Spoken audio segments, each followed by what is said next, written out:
Right, మరొకసారి BRS నేత కవిత వ్యవహారం పార్టీలో హాట్ టాపిక్ గా మారింది. ప్రస్తుతం నిర్వహిద్దామనుకున్న మీటింగ్ ను ఎవరైతే నిర్వహిద్దామన్న మీటింగ్ ను చెల్లి హైజాక్ చేయడం పార్టీలో కలవరం రేపుతుందని చెప్పుకోవచ్చు. బీసీ నేతలతో సమావేశం నిర్వహించాలని మాజీ సీఎం కేటీఆర్ కు బాధ్యతలు అప్పగించారు.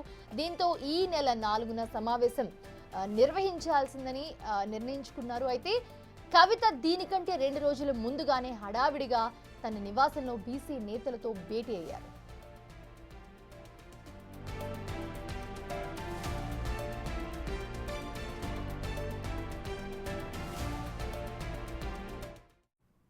నిర్వహించాల్సిన మీటింగ్ ను చెల్లి నిర్వహించడంతో బీఆర్ఎస్ శ్రేణులు తలలు పట్టుకుంటూ ఉన్నారు. అయితే ఈ నెల 4న అసెంబ్లీ సమావేశం ఉండడంతో బీఆర్ఎస్ నేతలు ఊపిరి పీల్చుకున్నారు.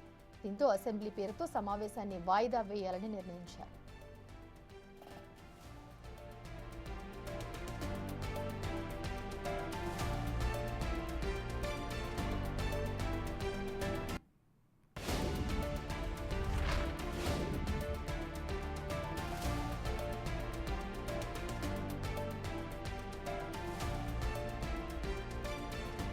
ఇదే అంశానికి సంబంధించి మరిన్ని అప్డేట్స్ అందించడానికి మా అసోసియేట్ ఇన్పుటేటర్ నగేష్ జాయిన్ అవుతున్నారు. నగేష్, చూస్తూ ఉన్నాము నిర్వహించాల్సిన మీటింగ్ ని చెల్లు నిర్వహించింది. ఇది తెలిసి జరిగిందా లేకపోతే తెలియక జరిగిందా? ఎందుకంటే 4వ తారీఖున మీటింగ్ నిర్వహించాలని ప్లాన్ ఉండే ఆల్రెడీ యాక్చువల్లీ, కానీ ఇప్పుడు కవిత ఈ మీటింగ్ ని నిర్వహించింది.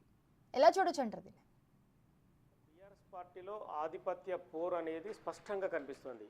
అక్కడ అన్న, చెల్లి, మరోవైపు హరీష్.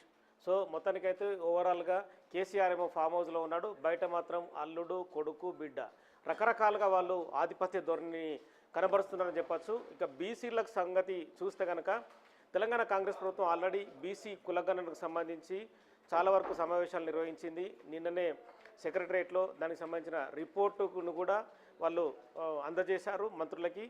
తదుపరి బీసీ సంఘానికి సంబంధించి కావచ్చు, రేపు ఎస్సీ వర్గీకరణకు సంబంధించి కావచ్చు, 2 అంశాలకు సంబంధించి రేపు ఆల్రెడీ అసెంబ్లీలో 11 గంటలకు క్యాబినెట్ మీటింగ్ కూడా ఉంది.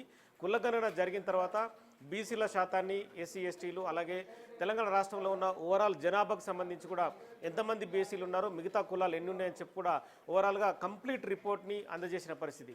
కానీ బీఆర్ఎస్ ఇదే అంశాన్ని పట్టుకుంది.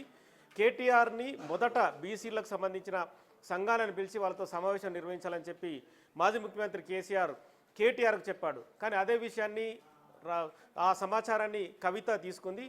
తన అన్న కంటే ముందే నిన్ననే 2వ తారీఖు రోజే తన ఇంట్లో తెలంగాణ జాగృతి పేరిట తెలంగాణ అంటే హైదరాబాద్లో ఉన్న వివిధ బీసీ సంఘాల నేతలందరినీ పిలిచి ఒక సమావేశాన్ని నిర్వహిస్తున్నట్టుగా వాళ్ళ పిఆర్ఓ ద్వారా బయటకు సమాచారాన్ని విడుదల చేసింది. ఒక విజువల్స్ని కూడా బయటకు వదిలేసి తదుపరి బీసీలకు అన్యాయం జరుగుతున్నట్టుగా ఎక్స్పోజ్ చేసింది. తదుపరి కేటీఆర్ కూడా ఇదే సంఘాలతో సమావేశం నిర్వహించాలనుకున్నాడు.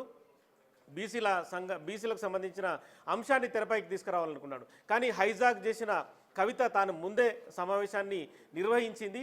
కానీ రేపు కేటీఆర్ నిర్వహించాలని చెప్పి 4వ తారీఖు రోజు ఒక ప్లాన్ చేసుకున్నాడు. కానీ కాంగ్రెస్ ప్రభుత్వం ఆల్రెడీ అసెంబ్లీ సమావేశాన్ని బీసీలకు సంబంధించిన కులగణన వ్యవహారం కావచ్చు, ఎస్సీలకు సంబంధించిన వర్గీకరణ అంశాన్ని 2 అంశాలను తీసుకొని రేపు క్యాబినెట్ మీటింగ్లో చర్చించి ఎస్సీ వర్గీకరణకు ఆల్రెడీ కాంగ్రెస్ ప్రభుత్వం ఆమోదం తెలుపుతూ ఒక రిపోర్ట్ని కూడా జత చేసింది. దానికి సంబంధించిన ఎస్సీ వర్గీకరణకు సంబంధించి రేపు అసెంబ్లీలో కాంగ్రెస్ ప్రభుత్వంలో ఉన్న మంత్రులతో పాటు ఎమ్మెల్యేలు, ప్రతిపక్ష నేతలందరితో కూడా మాట్లాడించి అందులో లోపాలు కానీ ఇంకా ఏమన్నా ఉన్నా కూడా ఖచ్చితంగా వాళ్ళపైన చర్చకు తీసుకురావాలని చెప్పి రేపు గట్టి నిర్ణయం తీసుకుంది. ఇక బీసీ కులగణనకు సంబంధించి కూడా already BC commission chairman Niranjan అన్ని రకాలుగా వివిధ జిల్లాలో కూడా సమావేశాలు నిర్వహించి చాలా వరకు ఇన్పుట్స్ సేకరించి మొత్తం రిపోర్ట్ని అంతా ప్రభుత్వానికి సమర్పించారు. మంత్రులు కూడా దాన్ని అధ్యయనం చేసిన తర్వాత బీసీలు ఎంతమంది ఉన్నారు, వాళ్ళకి సంబంధించిన సీట్లు కావచ్చు, ప్రభుత్వంలో వచ్చే వాళ్ళకి ఏదైతే ఆదాయ వనరులు కావచ్చు, వాళ్ళకు పథకాలు కావచ్చు, వాటన్నిటినీ కూడా అందజేయాలనే యాంగిల్లోనే తీసుకొచ్చారు.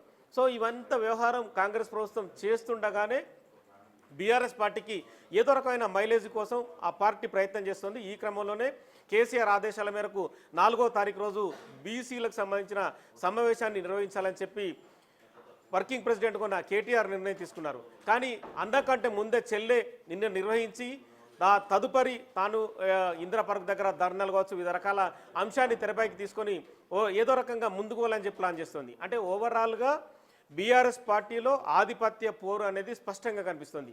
సోషల్ మీడియాకు సంబంధించి కూడా నువ్వనే అన్నట్టు కదా, ఒక పక్క బావ, ఒక పక్క బామర్ది, ఒక పక్క మరదలు, ఈ రకంగా ముగ్గురు కూడా ఆధిపత్య ధోరణిని కనబరుస్తూ ఎక్స్ వేదిక కావచ్చు, మామూలుగా ఫేస్బుక్ కావచ్చు, వాట్సాప్ కావచ్చు, రకరకాలుగా మెసేజ్లు పెడుతూ వాళ్ళొక ప్రోగ్రాం, వీళ్ళొక ప్రోగ్రాం, ఇంకొకరొక ప్రోగ్రాం, అంటే రకరకాలుగా ముగ్గురు హరీష్ రావు, కేటీఆర్, కవిత రకరకాల ప్రోగ్రాంని అనౌన్స్ చేస్తూ బీఆర్ఎస్ పార్టీలో ఒక కలవరం అయితే రేపుతున్నారు. కార్యకర్తలు కూడా ఒక కన్ఫ్యూజన్ క్రియేట్ చేస్తున్నారు. ఒకవైపు బీసీల సమావేశాన్ని తన ఇంట్లో జాగృతి పేరిట కవిత నిర్వహిస్తుంటే, మరోపక్క కేటీఆర్ తెలంగాణ భవన్లో ఇంకో రకమైన సమావేశాన్ని నిర్వహిస్తున్నారు. బయట జిల్లాలలో హరీష్ రావు వెళ్ళి తానొక సమావేశాన్ని ఎంచుకొని అక్కడొక రకమైన సమావేశాన్ని నిర్వహిస్తున్నారు. మొత్తానికైతే ఓవరాల్గా ప్రభుత్వంలో లేకపోయేసరికి ఒక గందరగోళ పరిస్థితిని అయితే వాళ్ళు క్రియేట్ చేస్తున్నారు. ఏదో రకంగా తమ పార్టీ అధికారంలోకి వస్తుందని చెప్పి రకరకాల మెసేజ్ని బయటకి పాస్ చేస్తున్న పరిస్థితి. ఇప్పటికే ఉదయం పూట కూడా కేటీఆర్ ఎక్స్ వేదికగా ఒక మెసేజ్ని పాస్ చేశారు. తమ ప్రభుత్వం అంటే తామే అధికారంలోకి వస్తున్న యాంగిల్లో ఒక రకమైన మెసేజ్ పాస్ చేశారు. హరీష్ రావు ఇంకో రకమైన మెసేజ్ని తాను ఒక రకంగా అంటే ప్రభుత్వం పైన రకరకాల ఇష్యూని తీసుకుంటూ వాళ్ళు మెసేజ్లు పాస్ చేస్తూ అటు ప్రజల్ని ఇటు కార్యకర్తలను కూడా గందరగోళం, ఒక రకమైన అయోమయానికి గురి చేస్తున్న పరిస్థితి కనిపిస్తుంది. ఇక బీసీ అంశాన్ని తీసుకుంటే కనుక బీసీలకు సంబంధించిన కులగణన అంశాన్ని ప్రభుత్వం ఆల్రెడీ ఎత్తుకుంది. దేశవ్యాప్తంగా ఏ రాష్ట్రంలో నిర్వహించిన విధంగా కూడా కులగణన చేపట్టి 33 జిల్లాల్లో బీసీ కమిషన్ చైర్మన్ పర్యటనలు చేశారు. బీసీ కమిషన్ రకరకాలుగా కలెక్టర్లతోని, అక్కడ స్థానికంగా ఉన్న నేతలతోని, బీసీ సంఘాలతోని సమావేశం నిర్వహించి వాళ్ళకు వస్తున్న నిధులు కావచ్చు, నియామకాలు కావచ్చు, వాళ్ళకి సంబంధించిన పథకాలు కావచ్చు, వాళ్ళకి సంబంధించిన సీట్ల వ్యవహారం కావచ్చు రాజకీయంగా. సో అవన్నీ ఇన్పుట్స్ తీసుకున్న తర్వాతనే ఒక రిపోర్ట్ని తయారు చేశారు. ఉత్తమ్ కుమార్ రెడ్డికి, దామోదర్ రాజనరసింహకు, అలాగే డిప్యూటీ సీఎం బట్టి విక్రమార్క చేశారు. కులగణనకు సంబంధించి కూడా రేపు అసెంబ్లీలో ఒక సమావేశాన్ని నిర్వహించి అందరితో మాట్లాడించి బీసీలకు న్యాయం జరిగే విధంగా ముందుకెళ్లాలనే ప్లాను, ఒక ప్రణాళిక నడుస్తుంది. కానీ ఇది హైజాక్ చేయాలన్న విషయంలో మాత్రం వీళ్ళు పోటీపడి అన్నా చెల్లెళ్ళు ఒకరు ముందు, నేను ముందంటే నేను ముందన్న యాంగిల్లో వెళ్ళారు. కానీ అన్న కంటే ముందే చెల్లి సమావేశం నిర్వహించి ఏదో సాధిద్దాం, బీసీలకు అన్యాయం జరుగుతుందన్న గలాన్ని ఎత్తుదామని చెప్పి అనుకుంది. కానీ ఈ విషయం తెలిసిన తర్వాత కేటీఆర్ తల పట్టుకున్న పరిస్థితి ఎదురైంది. తన తండ్రి మాజీ ముఖ్యమంత్రి కేసీఆర్ ఆదేశాలు జారీ చేస్తే తన చెల్లి ఈ రకంగా హైజాక్ చేయడం ఏంటని చెప్పి కూడా పార్టీ శ్రేణుల వద్ద కూడా వాపోయినట్టుగా తెలుస్తుంది. తను ఏం చేయాలనుకున్నా కూడా ఏదో రకంగా సమాచారాన్ని కవిత సేకరించి తనకంటే ముందే ఆ ప్రోగ్రాం ఎత్తుకొని ముందుకెళ్లడం ద్వారా ఆధిపత్య ధోరణి అయితే అన్నా చెల్లి మధ్య కొనసాగుతుందని చెప్పు బీఆర్ఎస్ పార్టీ వర్కింగ్ ప్రెసిడెంట్గా కేటీఆర్ ఏ నిర్ణయం తీసుకున్నా కేటీఆర్ కనుసన్నలోనే జరగాలి. కానీ కేటీఆర్ కనుసన్నలో జరగకుండా తన చెల్లి కవిత మాత్రం జాగృతి అధ్యక్షురాలు పేరిట తనకు ఎమ్మెల్సీ పదవి కూడా ఉండడంతో రకరకాలుగా ఆమె జిల్లాల్లో తిరుగుతూ బీసీలకు సంబంధించిన అంశాన్ని లేదంటే ఎక్కడికో వెళ్ళి పరామర్శలని కూడా రకరకాలుగా ప్రయత్నాలు చేస్తూ మొత్తానికైతే అన్నను ఢీకొట్టే ప్రయత్నం చేస్తుంది. అన్నా చెల్లి అలాగే అల్లుడు మధ్య ఈ ఆధిపత్య పోరు మాత్రం బీఆర్ఎస్లో రకరకాల ఊహాగానాలు, పార్టీ శ్రేణులు కూడా ఉన్న ఎమ్మెల్యేలు కూడా ఈ ముగ్గురు మధ్య ఆధిపత్య పోరు కొనసాగుతుంటే ఎవరి పక్కన ఉండాలో ఎవరి పక్కన ఉండకూడదు అన్న మీమాంసలో కూడా వాళ్ళంతా తలలు పట్టుకునే పరిస్థితి అయితే బీఆర్ఎస్ పార్టీలో కొనసాగుతుంది. Right, thanks for the briefs Nagesh.